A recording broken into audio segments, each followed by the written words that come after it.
Ah, sinon comme ça, et tu vois le... C'est joli aussi, tu vois les patates. La caméra là et qu'on regarde là. Et pourquoi on s'assoirait pas là et tu mets ta caméra Non mais là? là c'est très joli comme ça. On voit pas derrière, on voit que On voit l'entrée. super bien. Non, on voit le... Il faut que j'enlève mes lunettes. Ouais, je vais t'habituer. Bonjour à tous, aujourd'hui je vous propose une petite interview avec quelqu'un de très spécial pour moi puisque c'est ma mère, Sylvie, qui a donc voyagé pendant 12 ans sur un voilier en famille avec mon père et mon frère.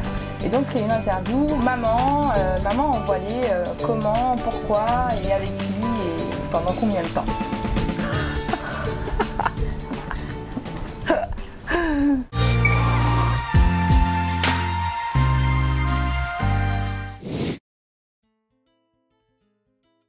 On est sur la super baie de Gadji à l'île des Pins. Et donc maman est partie avec un nourrisson, en l'occurrence moi, d'un mois pour un voyage qui a duré 12 ans autour du monde. Qu'est-ce qui t'a donné envie de partir comme ça? En fait, on était déjà en voyage et tout naturellement, on a continué. Comment ça? Vous avez acheté le bateau et puis vous avez Ça faisait 2 ans qu'on était sur le bateau et puis on avait 25 ans.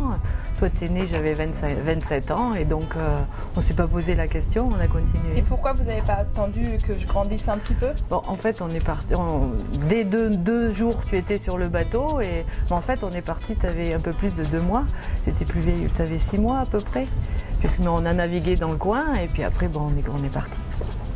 Pourquoi attendre? Je ne vois pas. Pourquoi attendre? Il n'y a pas de raison. Attendre plus tard, je ne vois pas trop l'intérêt d'attendre. Ah oui, en fait, des craintes que tu tombes malade, des craintes d'être loin de tout. Mais bon, j'ai un avantage, c'est celui d'être infirmière et d'avoir travaillé en pédiatrie. Donc je savais déjà faire pas mal de gestes d'urgence.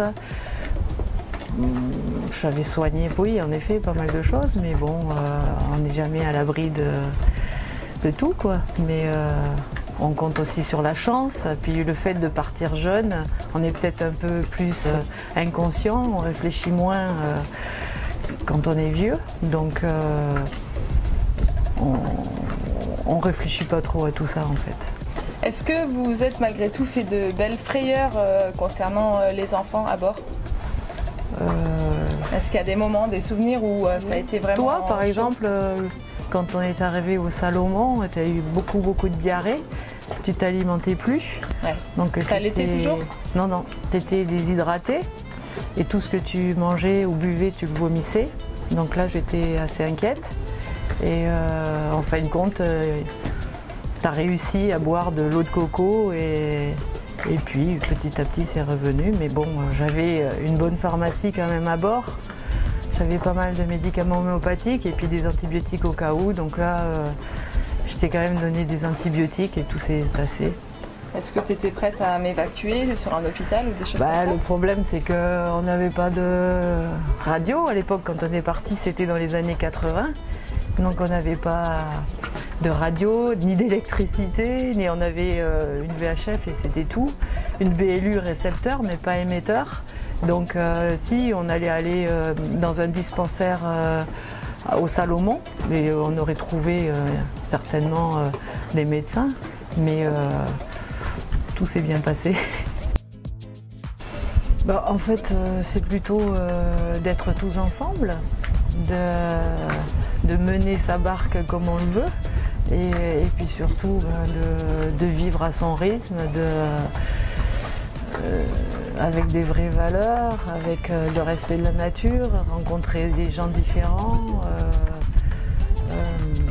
s'assumer tout seul en fait. Et les enfants, je pense que pour eux c'est très formateur. Donc je pense que ça c'est des bons moments de vivre tous ensemble et de partager seulement avec les aléas du temps et de la vie, quoi. Je sais pas trop. Une vie simple, quoi. Voilà, une vie simple. En fait, il faut être assez logique, disons, pas prendre de risques, mais assez strict quand même avec les enfants. Nous, quand on faisait des manœuvres ou s'il y avait du mauvais temps, en fait, on les mettait à l'intérieur parce qu'on n'avait pas le temps de s'occuper d'eux. Et puis de toute manière, d'eux-mêmes, vous rentriez directement quand il y avait du baston ou s'il pleuvait. En fait, je dis, les enfants sont comme les animaux, ils trouvent toujours le bon endroit où se caler quand ça va pas. Par contre, on vous a jamais attaché parce qu'on trouvait ça un peu nul, quoi. On préférait que vous soyez à l'intérieur. Vous aviez des filières quand même? On avait plein de filières et vous n'aviez pas le droit d'aller sur le pont tout seul. Si vous alliez sur le pont, vous étiez accompagné, sinon vous restiez dans le cockpit. Et puis on s'était donné si jamais vous tombiez à l'eau, on s'était donné on avait fait des petits exercices rescue, on va dire. Donc c'était moi, par exemple, qui sautais à l'eau parce que je nageais mieux que ton père. Et puis c'était lui qui faisait les manœuvres en bateau. Et puis on balisait le terrain avec la perche IOR, avec les coussins, avec tout ce qu'il fallait. Mais bon, heureusement, vous n'êtes jamais tombé. Et nous non plus. Nous c'est pareil, nous parents, la nuit quand on était de quart, on n'avait pas le droit d'aller sur le pont, on appelait l'autre. Si on devait aller sur le pont, s'il y avait des manœuvres à faire, et on s'attachait s'il y avait du mauvais temps. Alors toi, tu avais la chance d'être infirmière, mais est-ce que tu as des conseils à donner à des gens comme moi qui voulaient partir et qui ne suis pas du tout infirmière? En fait, moi j'avais des médicaments homéopathiques parce que je sais que ça, les enfants ne font pas d'allergie. Après, on y croit, on n'y croit pas, mais bon, j'ai beaucoup utilisé de l'homéopathie. Et puis, peut-être prendre des cours de secourisme avant de partir. Savoir recoudre, savoir réanimer. Le PSE1 le PSC1, un minimum, tous les deux. Et puis... Après, c'est vrai que maintenant, avec les téléphones satellites et tout ça, on peut avoir des conseils avec le MRCC et avec le SAMU de Toulouse. On peut avoir des bons conseils. Et puis oui, en effet, peut-être aller faire un petit stage en pédiatrie, pourquoi pas, je sais pas, ou voir un pédiatre avec les maladies les plus communes. Mais bon... En général, ça se passe bien. Dac. Il pleut. Ah, ça va, ça ne devrait pas vous mouiller de l'autre côté, ça ne vous concerne pas. Je regarde mes notes depuis le début de l'interview. Ça avance bien, j'avais beaucoup de questions à poser à ma mère et on arrive à la fin de cette interview. Ah oui, alors il y a peut-être... ça ne te dérange pas la pluie? Non. Bon, ça va, on continue, il pleut mais c'est pas grave, ça ne vous concerne pas. Il fait chaud, on a la chance d'être au chaud. Alors moi c'est juste mes notes qui vont être mouillées, mais... Faudrait les fermer devant. Alors nous revoilà, il pleuvait donc on s'est quand même abrité le temps du grain parce que même s'il fait beau ici, quand il se met à pleuvoir, ça peut être assez violent. Alors on en était à la question de savoir si à bord, quand on est parent, il y a des objets assez indispensables, ceux que tu utilisais vraiment fréquemment pour des enfants de bas âge ou plus grands. J'avais pas grand chose, mais bon, ça m'a absolument pas gênée. J'ai utilisé par contre une petite, je sais pas comment ça s'appelle, un petit transat, une petite boutsinette là, qui était très légère. Donc je te donnais à manger là-dedans, je t'asseyais sur le pont là-dedans, comme tu tenais pas assise. Donc ça c'était vraiment bien comme petit instrument. Et aussi une bassine, une grosse bassine où tu passais tes journées dans l'eau. Une piscine, quoi. Voilà, une piscine. Ça, en fait, je pense que ce sont les deux choses vraiment qui étaient indispensables.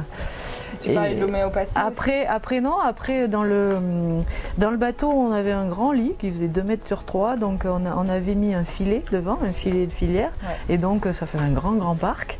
Et autour de ton lit, devant, et avec Tom quand il est né aussi, un filet. Au début, tu avais un petit lit sur cardan, donc tu étais bercé, mais après on l'avait bloqué, parce que quand on allait dormir à terre, tu dormais plus, parce que tu n'étais plus bercé. Et après, en jeu, on avait beaucoup de livres. À l'époque, on n'avait pas d'ordinateur, donc on avait des cassettes de musique, des cassettes audio, de livres. Ça, c'était bien. Je me souviens des histoires de Jules Verne, que vous aimez beaucoup, des chansons enregistrées, et pas mal de coloriage, de livres, pas mal de livres. Et en médicaments, on avait de l'homéopathie. Voilà, en gros, c'est... Donc il n'y a pas besoin de grand chose en fait, hein. Bah, contrairement non. à ce qu'on voit aujourd'hui dans les maisons de jeunes parents. Ah bah oui, bah c'est sûr que les époques ont changé, hein. Donc Mais si tu maintenant avec les tablettes et tout, je pense qu'il y a beaucoup de choses à faire avec les tablettes, des jeux, des livres sur les tablettes, certainement des films, des dessins animés, Mais bon, nous, on n'avait pas d'électricité. En donnant cette éducation-là à tes enfants, le fait d'avoir grandi sur un voilier, d'avoir voyagé pendant 12 ans en voilier, est-ce que tu espérais qu'on reparte en voilier, nous, dans notre vie d'adulte? Non, moi, j'espérais pas que vous repartiez, mais j'espérais que cette vie vous donne un respect des choses, respecter la mer, respecter...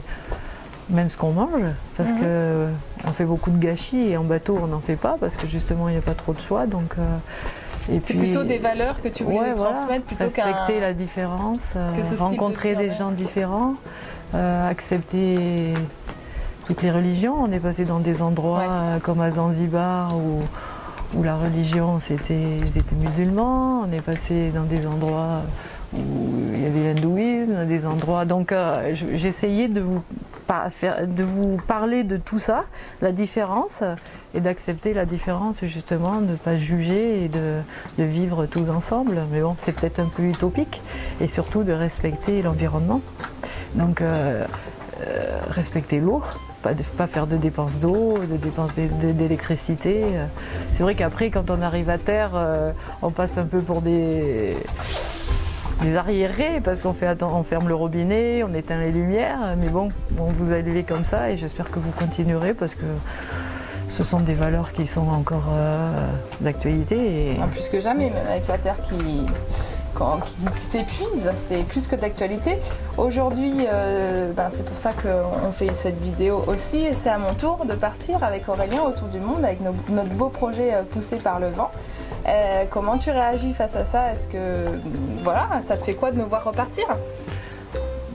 Je n'y avais pas pensé. Ça me fait plaisir, ça ne m'inquiète pas parce que je l'ai déjà fait. Donc, et puis je trouve que c'est une bonne expérience. Vous aurez votre expérience, une période différente. Et non, je suis plutôt contente. Bon, cool, merci. Bon, merci maman d'avoir répondu à toutes ces questions sur une vie de maman en voilier. Merci à vous de nous avoir regardés. Si vous avez aimé cette vidéo, je vous invite à nous mettre un pouce vert, à mettre vos commentaires si vous avez plus de questions. Je pourrais éventuellement faire d'autres vidéos dans ce style-là. Et si vous n'êtes pas encore abonné à notre chaîne Poussée par le vent, c'est encore le moment de le faire. Et puis en attendant, on vous souhaite bon vent et belle mer en famille. Sarah, regarde ce que j'ai trouvé. Mais c'est quoi cette carte? C'est la carte de l'Atlantique, regarde ce que j'ai trouvé. On pourrait traverser notre voilier, on pourrait aller jusqu'à Panama.